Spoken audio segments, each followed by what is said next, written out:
नमस्कार और आप देख रहे हैं बाइस्कोप न्यूज़।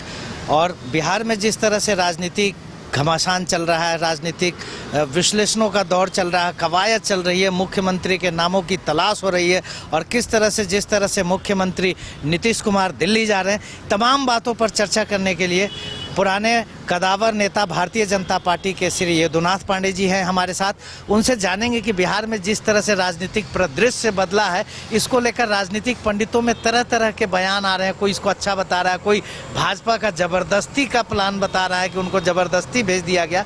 सबके पीछे क्या मंतव्य है?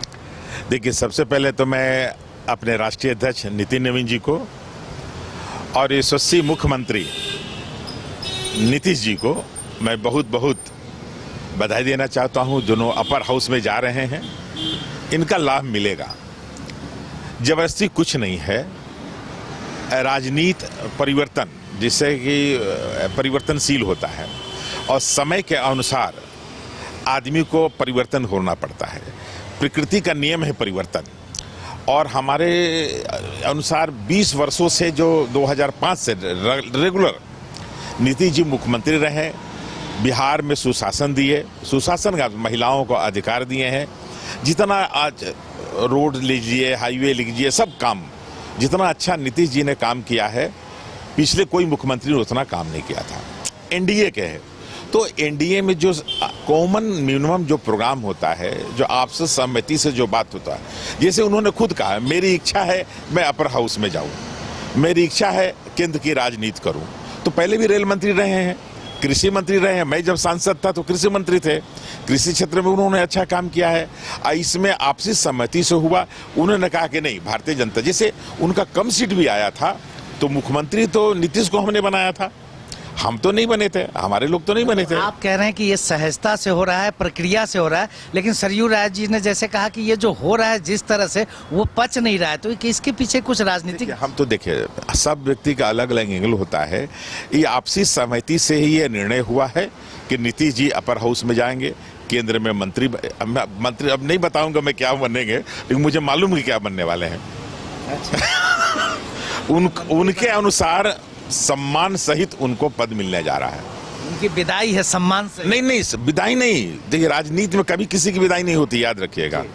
जीवन पर्यंत लोग सेवा करना चाहता है, जीवन पर्यंत समाज का सेवा करना चाहता है। वो गैप जो बिहार में जो उभर करके आएगा, तो क्या आप ड्राइविंग सीट, हॉट सीट जो होगी एनडीए के पास होगी और उनका विकल्प किस तरह से भरा जाएगा? क्योंकि उनकी छवि और कद जो है राजनीति में, ये आप लोग को पता है। देखिए, ये बात सही आपने कहा कि देखिए, नीतीश का एक कद है, लेकिन नीतीश जी ने स्पष्ट कहा है मेरा समर्थन रहेगा, मेरा सहयोग रहेगा। माने छाया के रूप में हमेशा वो साथ रहेंगे और जो भी पद पर बैठेगा उसी तरह से चलेगा जैसे नीतीश चला रहे हैं। कौन बैठेगा इस पर कुछ कहेंगे? अरे नहीं, ये तो पार्लियामेंट। अपना फेवरेट लिस्ट? नहीं, मेरा कोई फेवरेट नहीं, जो पार्टी तय करे भाई जी, जो पार्टी तय करे। फिलहाल आप देख रहे हैं कि जो भारतीय जनता पार्टी का जो बयान है आधिकारिक लेवल पे बहुत ही स्थिर है और बहुत ही वो बयानों में जल्दीबाजी नहीं है और कहीं ना कहीं स्थिर बुद्धि से वो सभी चीज़ों को डील करने का प्रयास कर रहे हैं। और जब तक वो नाम का खुलासा न हो, जब तक वो बात पब्लिक डोमेन में स्पष्ट न हो, अभी कहीं से कोई मोहरा और पत्ता खोलने के लिए तैयार नहीं है। सहयोगी नूतन के साथ राजेश कृष्ण, बाइस्कोप न्यूज़, रांची। घर रहने का मकान भर नहीं, ये खुशियों की तिजोरी है। दरवाजे पर दस्तक देता पड़ोस, खिड़कियों से उमड़ आता आसमां, तारों में उलझी ऐसी ना जाने कितनी दास्तां।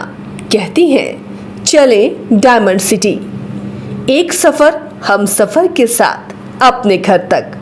Diamond city, life long bonding, 500 से ज्यादा खुशहाल डायमंड परिवार। जल्दी करें, सिर्फ 200 फ्लैट बाकी। आज ही बुक करें अपना आशियाना।